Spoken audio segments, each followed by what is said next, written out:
Previously on the Best Picture Show. Thank you for watching. This is Jareeve with the Best Picture Show. Up next, 2002 and NO!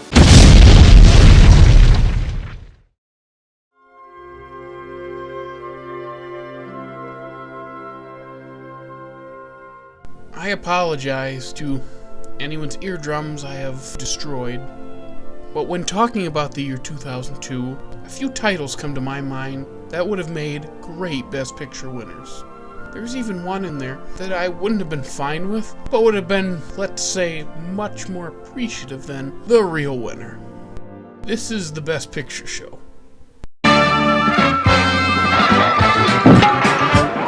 If you want something done, then do it yourself. Just take your up and atom down off the shelf. Put your muzzle to the grindstone and do it yourself. If you want something done, hop it up, hop it up, hop it up. You've got to do it yourself.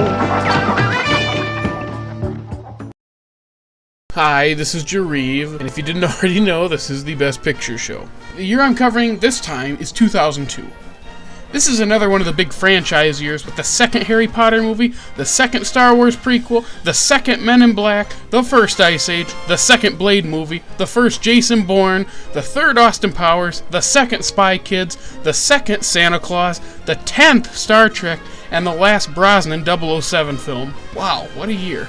2002 also saw the first Spider-Man movie that a lot of people consider to be the start of the Marvel movie blockbusters, despite other Marvel movies coming out years prior. Some other non-franchise films this year included The Count of Monte Cristo, A Walk to Remember, John Q, Super Troopers, We Were Soldiers, Panic Room, The Rookie, My Big Fat Greek Wedding, Insomnia, The Sum of All Fears, Signs, 1 Hour Photo, Red Dragon, 8 Mile, Catch Me If You Can, and another animated favorite of mine, Treasure Planet. So yeah, another pretty packed and balanced year. So when the big night comes for the awards, who are the nominees?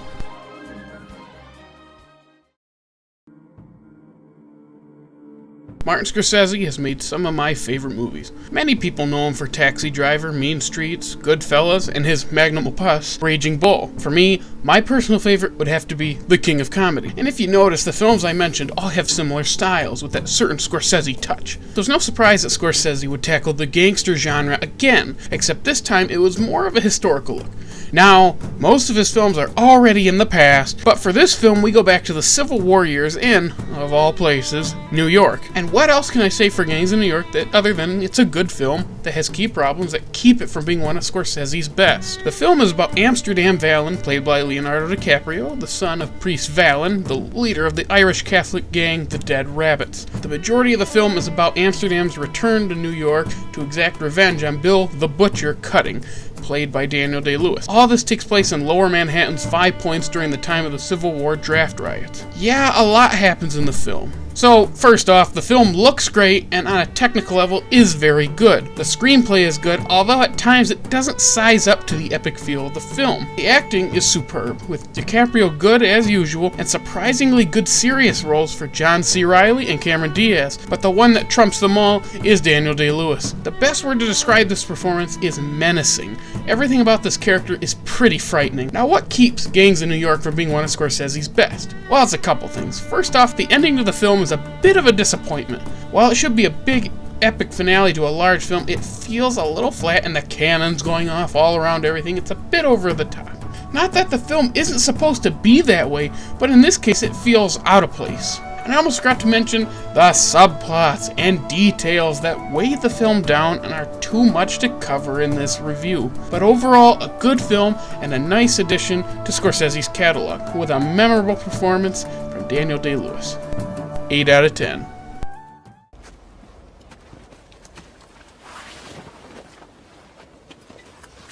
On my challenge, by the ancient laws of combat, we are met at this chosen ground to settle for good and all. Who holds sway over the 5 Points? Us natives, born rightwise to this fine land, or the foreign hordes defiling it?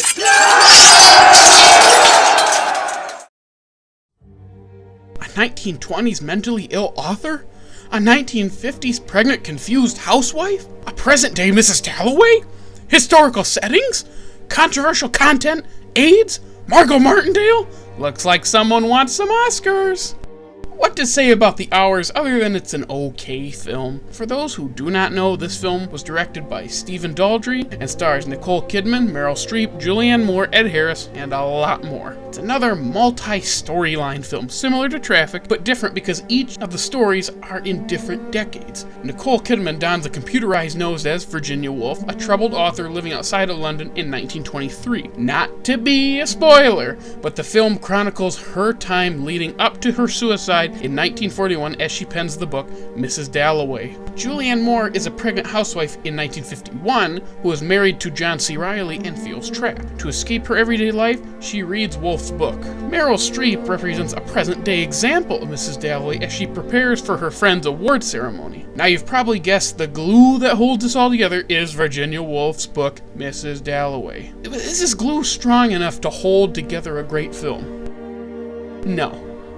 It doesn't fail at its job, but instead, it keeps everything from going bad. The stories weave back and forth so much, the overarching story becomes muddled. There are some good scenes with decent writing and acting, but it all doesn't mesh well. The concept is unique, but pure originality doesn't guarantee a good film. It is a fairly entertaining movie. Looks good, pace is okay, but as I said, the bond that holds everything together is weak. If you enjoy watching these lead actresses, you'll have no problem with this film. Otherwise, it's just okay. 6 out of 10.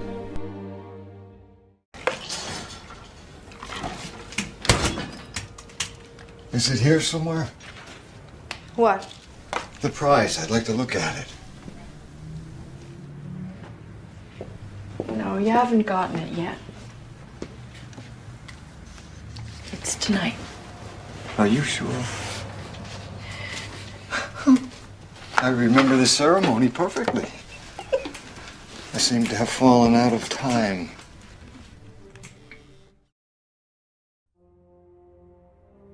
We return to Middle-earth. In my last video, I made the hard decision to not select Fellowship of the Ring as my best picture pick. I mentioned some things about book comparisons and dated editing as the things holding the film back. For the next 2 films in the trilogy, I will discuss things all 3 have that help and hurt them, just chopped up into different films equally. Basically, to not repeat the same points, I will mention different aspects of each film that they all share. That doesn't mean I won't point out things each film does the others do not. Sorry, but I had to explain. So, first, The Two Towers is considered the weakest film of the trilogy, mainly for the sake of it being the middle chunk.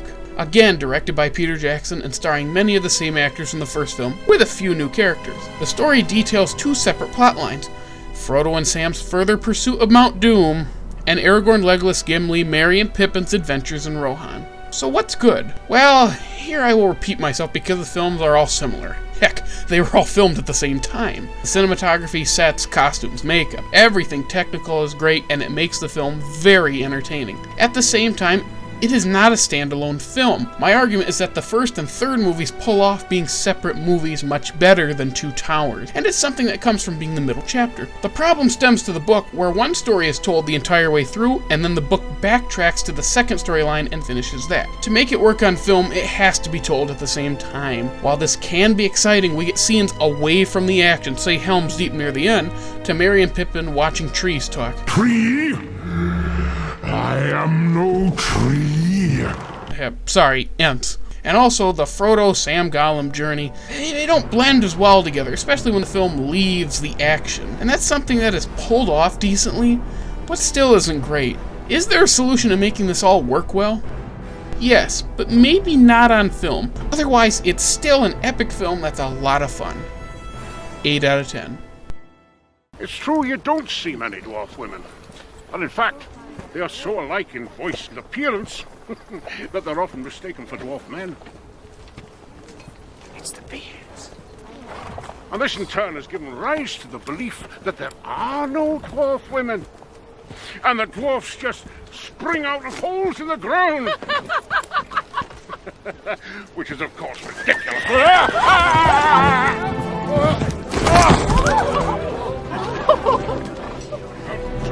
It's all right, nobody panic. It was deliberate,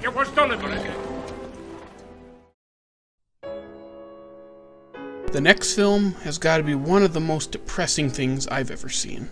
This true story, taking place during the Holocaust in Poland, hits every note well. The Pianist was directed by Roman Polanski and stars Adrien Brody and Thomas Kretschmann. This is a very personal film for Polanski, as much of the details surrounding the treatment of Polish Jews comes from his own experiences as a child. The film is about pianist Władysław Szpilman, I hope I said that right, and his encounters from the Blitzkrieg to the end of World War II. First off, this film is pretty graphic and super depressing. There are not many scenes of happiness, and appropriately so. Everything is told well and detailed impeccably. The cinematography is fantastic, the costumes and sets convincing, and the acting is superb, especially Brody in a well-deserved Best Actor win. This has got to be one of the best Holocaust movies ever made. There isn't that much to talk about that isn't good. I honestly cannot find anything hugely wrong with this film, and I recommend this film for anyone to experience. A great film and my first 10 out of 10.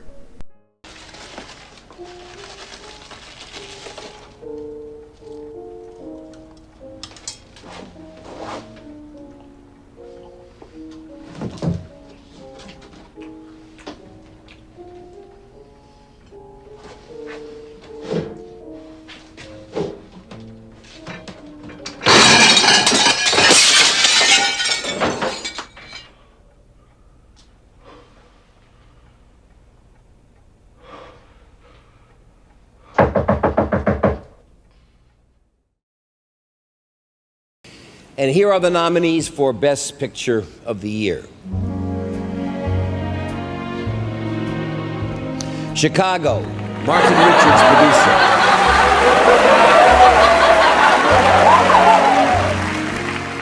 Gangs of New York, Alberto Grimaldi and Harvey Weinstein, producers. The Hours, Scott Rudin and Robert Fox, producers. The Lord of the Rings, The Two Towers, Barry M. Osborne, Fran Walsh, and Peter Jackson, producers. The Pianist, Roman Polanski, Robert Ben Moussa, and Alan Sard, producers.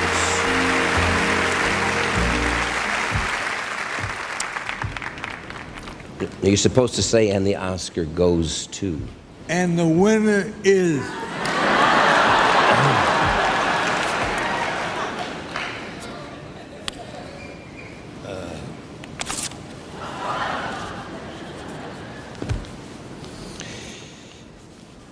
Chicago!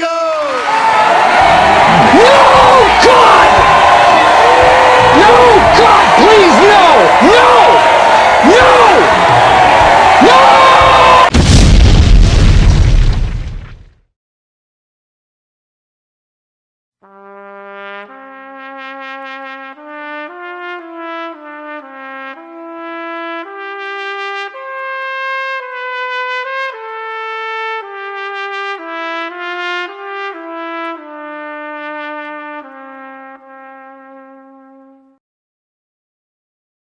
Yep, the winner for 2002 was Chicago. Is this a bad movie? No, but it's kind of close. It's very well made, but maybe not meant to be a film. I personally have not seen the stage musical, but from reviews and revivals and long-running productions, I'd say it was one of the most popular Broadway shows in history. The original book is by Bob Fosse, who has done work in film including Cabaret, All That Jazz, and Lenny, but we'll get to him much later. The 2002 film was directed by Rob Marshall. He was known for this movie, Memoirs of a Geisha, 9, Pirates of the Caribbean, On Stranger Tides, and Into the Woods. He is also known as a stage choreographer, so I can honestly say he has a musical background. The film stars Renee Zellweger, Catherine Zeta-Jones, Richard Gere, and John C. Reilly, to name a few. Now first off, it looks like what you'd expect.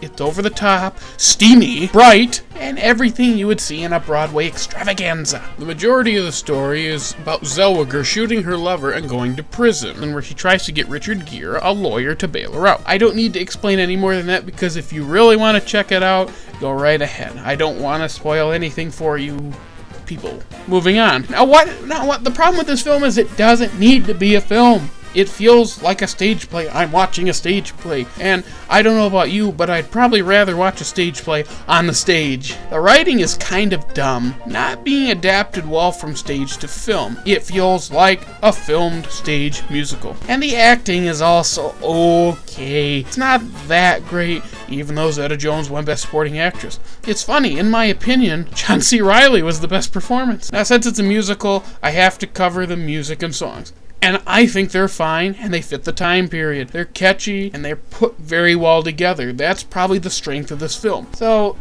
in the end, Chicago is a fun filmed stage musical that makes a fairly convincing romp, but isn't the best movie. And I will say again, when it comes to adapting books and stage plays and short stories and all this stuff into film, there should be a reason why this is a film. There needs to be a certain aspect that makes it worth being on film. What does being a film add to it? I felt Chicago didn't really do that because it feels like a stage musical. Check it out if you want to. I probably will never watch this film again. 5 out of 10. Roxy, honey! It's me, Daddy! Daddy! Roxy, I came as soon as I could! Rox!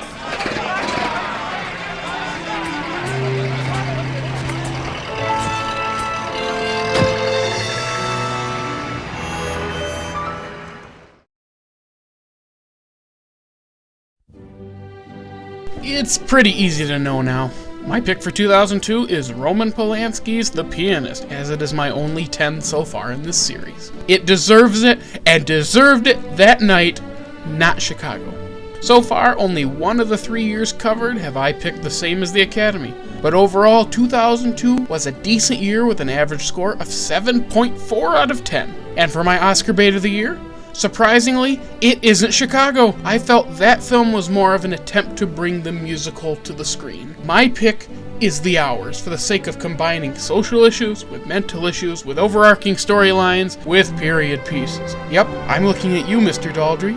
And there it is, 2002, a year in which 3 totally worthy films were stomped down by a film that shouldn't have been. Whatever, I'll get over it eventually. Some considerations for Best Picture include Minority Report, Road to Perdition, Spirited Away, City of God, In America, Punch Drunk Love, and a personal favorite, Adaptation. Thanks for watching. This is Jareeve with the Best Picture Show. I'll try to get videos out more often, so stay tuned for 2003.